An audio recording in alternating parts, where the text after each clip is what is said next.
My summer daytime makeup routine for oily skin. I am starting with A La Roche-Posay sunscreen, one of my favorite for essential sun protection. You can use Maybelline primer for a lightweight and smooth base. For foundation, I am using CoverGirl Simply Ageless Foundation for a flawless complexion. Some dots of L'Oreal Longwear Concealer is enough to cover all imperfections. Blend it very nicely. Here I am using Sheen Eyebrow Kit for filling my brows. I am using a blush in a sun-kissed shade for a healthy glow.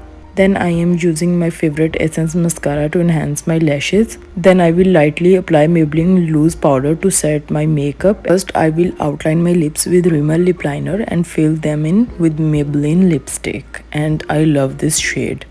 For oil control, use a tissue to absorb any excess oil and you can finish it with setting spray. If you like this video, follow for more. Bye.